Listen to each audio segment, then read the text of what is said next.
السلام علیکم. یو څو خبرې دي چې کم د ملک د مستقبل او د سلامتۍ سره تړلې دي او یو خبر دی چې ډېر ماته خو عجیبه او مزاحیه ښکاري. اولنی خبر دا دی چې تاسو ته پته ده چې چمپیون ټرافي راځي. اول هندوستان انکار وکړو چې مونږ نه راځو او اوس چې کله پاکستان ته ټرافي راغلی نو د هغې طریقه دی چې ټرافي په ټول ملک کې ول ټور ورکوي ګرځوي. پاکستان پلان کړی چې دا به ګلګت کې هونزې ته سکردو ته او مظفرآباد ته بوزو. په هغې باندې هندوستاني حکومت ډېر شدید تحفظات اظهار وکړو او پاکستان حکومت ورته وایي چې ټیک دی جی ستاسو خبره صحیح ده موږ به هلته نه ځو. دا ولې کوي؟ یو خو دا ده چې د تیر یو نیم دوه کالو راسې تاسو کتلي دي چې د هندوستان بارډر زمونږ بالکل خاموشه دی، نه اوس هلته کې څه ډز کیږي ځکه چې مغربي قوتونو زموږ مشرانو ته ویلي چې هندوستان سره اوس تاسو دشمن نه دی، تاسو دا بل بارډر ګرم کړئ. نو هغوی په دغې وجه باندې دلته څه نه کیږي. خو دې خبرې دا احساس وکړو چې هندوستان ته کله دا ټرافي تلې وه نو هغوی کشمیر ته هم بوتلې وه او لداخ ته هم بوتلې وه. هغوی اوس چې کله دا 370 آرټیکل نه آئین نه ختم کو نو هغوی دا ګڼي چې کشمیر زمونږ دی، مقبوضه کشمیر او آزاد کشمیر او ګلګت بلتستان متنازعه ده او په دې به مونږ قبضه کوو. نو دغه موقف والا زمونږ حکومت ومنو ځکه چې هغوی ورته وایي چې ټیک ده کشمیر ته مظفرآباد ته او ګلګت ته به مونږ چمپیونز ټرافي کپ نه وړو. دې باندې ډېر د افسوس خبره ده چې زمونږ ادارې هم د هندوستان مخې ته سرنډر کړي دي په دې موقف او حکومت سرنډر کړی دی او د میا نواز شریف دا خواهش دی چې د هندوستان سره تعلقات ښه شي. نو ښه خبره ده، خو د هغې خبره دا نه ده چې د پښتنو په علاقو کې چې کوم افغانستان سره ټچ دي هغې کې د حالات خراب شي.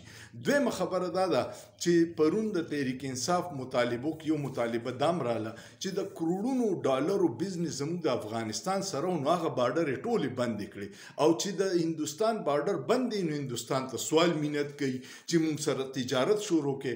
نو دا ډېره بدقسمتي ده چې پنجاب په علاقو باندې هغوی ته امن پکار دی او د خیبر پښتونخوا په علاقو کې چې هغه شته کاروبارونو د افغانستان سره د قبایلي سیمې د خلکو په ډېر لوی روزګار روانو هغې ته یې بارډر یې بند کړي. یو خو دا خبر ومه چې تاسو سره شیر کړم چې د هندوستان مخې ته زمونږ حکمرانانو مکمل سرنډر کړی دی او اوس د هغوی په خواهشاتو باندې کشمیر ته او هونزې سکردو ته موږ ټرافي نه وړو ځکه چې په هغې باندې اوس هندوستان وایي چې دا زمونږ متنازع علاقې دا دي. بل یو خبر دی چې تاسو ته پته ده چې کله دا رژیم چینج شو دې نه مخکې به د فوج ریټایر جرنیلان په دغه باندې ناسو په میډیا باندې خپل رای اظهار به یې کوله، خو بیا چې دا څه وشو نو 90% هغې جرنیلانو د ادارو د دې اقداماتو مخالفت وکړو او وایي چې دا په ملک کې ډېر ظلم او فسطائیت روان دي او دا چې کوم دی نو دا غلې چې بیا په موږ مسلط کړه دا ښه نه ده. نو بیا په ډېرو جرنیلانو ریټایر جرنیلانو باندې پابندي ولګېده او بیا به یې وي چې کم لیست د ډي جی ایس پي آر د طرفه راشي هغه کسان به میډیا راغواړي تبصرو له د دې نه علاوه به نه راغواړي. نو بیا ډېر هغه نیو محب وطن جرنیلان اتې ختم شو او هغه یې راوسته چې کوم د حکومت مواقف به پرزنټ کوو. په هغې کې یو جنرال لودي و هغه باندې پابندي وه، خو اوس بیا حیرت انګیز طور جنرال لودي راغی او هغه په یو بیان مې وکتو چې هغه وایي چې تحریک انصاف او د اسټیبلیشمنټ په منځ کې د ټرست ډیفیسټ دی. نو تحریک انصاف او دوی دی دا ټرست ډیفیسټ دی خو تحریک انصاف دی دا ګارنټي ورکي چې هغوی دوباره اقتدار کې راشي نو دې خلکو خلاف دا چا چې ظلم بازار ګرم کړي دوی خلاف به انتقامي کاروایانې نه کوي. د دې نه اندازه وکړئ چې ادارې څومره ګبراو دي د عوام د دې طاقت نه د عمران خان نه دوی 2 کاله کې کوشش وکړو چې عمران خان مات کړي ډیل ته تیار کی خو هغه نه دی تیار او اوس یې ورله دا په خپل صحافیانو چې کوم د اسټیبلیشمنټ سنجیدي دي هغوی دا بیانونه شروع کړو چې جنرال فیض کورټ مارشل برابر شو او هغه له یا کیدای شي پانسي ورکي او یا ورله عمر قید کړي او هغه کوم د 9 مۍ سهولتکاري ده. دا بیان اوس په دې ورځو کې ولې راغی؟ دا صرف په دې وجه راغی چې عمران خان ویري کو چریته دا 24 نومبر دا درنا یا احتجاج نه ختمه او موږ سره ډیل نه کې نو هغه باندې مونږ کورټ مارشل کو تا به ملټري کورټ ته بوزو خو عمران خان ورته ویلي چې هیڅ خبره نشته چرته چې مې بوزې بومېځې. بل یو خبره د اسټابلیشمنټ او حکومت سره ډېر نږدې نجم سیټي په خپل پروګرام کې کړې ده چې دنیا مخکې روانه ده او پاکستان وروسته روانه دی او انټرنیټ بندېده او د وي پی ان دا نوې فتوا دا د پاکستان مستقبل تباه کوي، کاروبارونه تباه کوي، عوام تباه کوي، انټرنیشنل کمیونټي کې مونږ په شرمونو شرمي. نو دا اوس هغه خپل خلک هم شروع شو چې د حکومت صرف د خپل سیاسي فایدې دپاره د خپل حکومت بچ کولو دپاره د ټول ملک مستقبل په داو لګولې. دا نجم سیټي کړی ده. بل یو عجیبه خبر تاسو کتلی چې د ایم ایف اف راغلی و نو دوی د ټولو صوبو او وفاق له ټارګټ یې ورکړی وي. نو دغه چې و سند خپل ټارګټ پوره کړی و، هغوی بجټ سرپلس ورکړی و، بلوچستان کړی و، کې پي د ټول نه بیسټ و هغې سرپلس کړی. یو پنجاب په خساره کې و او 160 ارب روپۍ په خساره کې و. اوس د ډان رپورټ راغلی دی چې مریم بی بی دا چل کړی دی چې د پنشن 200 ارب روپۍ د پنشن فند نه رایستی دي او دای خولی دي چې مونږ اوس هغه 160 ارب خساره نه و دا 40 سره مونږ ګټه کړې. نو دا ډرامې اوس نه پټیږي ځکه چې خبر میډیا ته راشي. نو ډان اخبار دا رپورټ کړی دی.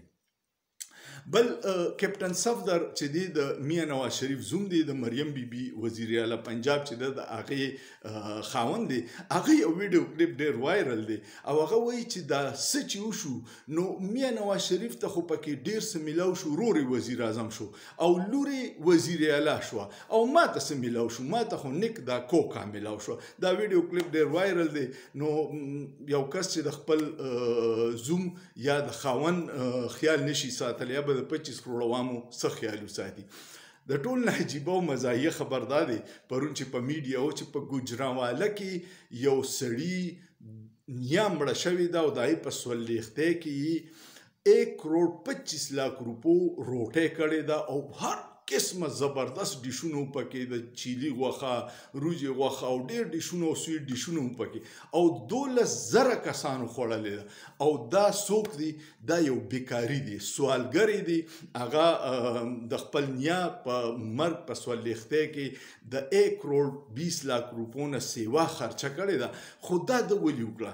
ده ته پته ده چې سوالګري خو زموږ حکمرانان هم دي نو ده به وی چې څه به جمع کوو خو سوال کوو راشه په عیاشو اخلاص کا، ځکه چې زموږ حکمرانان هم کله یو ملک ته ځي سوال کوي، کله بل ملک ته سوال کوي او بیا دلته خپلې خرچې نه خرچي، هغه ټول د سوال پیسې په عیاشو لوټاو کوي.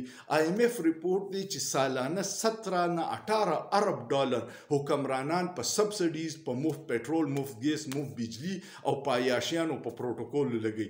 نو دغه ګوجرانوالي والا بیکاري به چې وزیر اعظم او حکمرانان ټول بیکاریان خیر غواړي او په عیاشو خرچ کوي. نو کو ما خرچ کړي څه به وشي؟